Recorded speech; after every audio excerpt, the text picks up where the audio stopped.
Alrighty, so here's another integration video. This one is going to be going over homework problem number 11 on our sheet.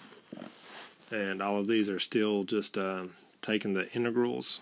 And this one is wanting us to integrate x cubed minus 2 times the square root of x all over x with respect to dx. And so this might look a little messy, so I mean you can clean it up a little bit, because that's going to be equal to the integral of x cubed minus 2 times the square root of x times x to the negative 1 with respect to dx. Alright, so we still have the 2 times the square root of x in there, so we can clean it up a little bit more. We have x cubed minus 2 x to the 1/2, and that's going to be times x to the negative 1 with respect to dx. And just a little side note as far as like exponents, like say you have x times x, that gives us x squared, because we have 1 and 1. So I mean you're just adding the exponents together, or in this case we're going to be subtracting, just because over to the far right we have x to the negative 1.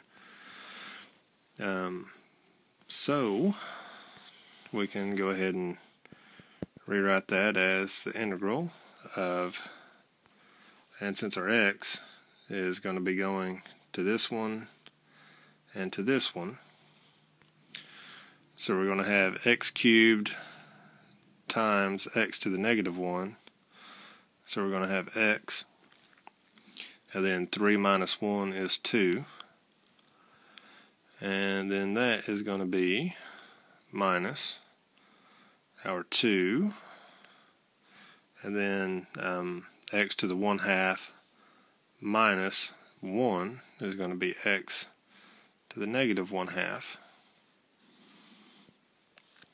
and that's going to be with respect to dx. Alright, so now we have something that we should be able to work with. So keeping in mind our 1 over n plus 1 x to the n plus 1 is being equal to the integral of x to the n. This should give us 1 over our 2 plus 1 x to the 2 plus 1 minus our 2 over negative 1/2 plus 1 times x to the negative 1/2 plus 1, and because we're just taking the antiderivative, our dx goes away, but we still are doing it over an indefinite integral, so we're going to have our plus or constant. And I'll take all this over to another slide. Okay, so here's where we should be sitting at. So we can just go ahead and start working on cleaning that up a little bit. So that should give us 1 over 3 x to the 3rd minus 2 over 1/2 x to the 1/2 plus our constant.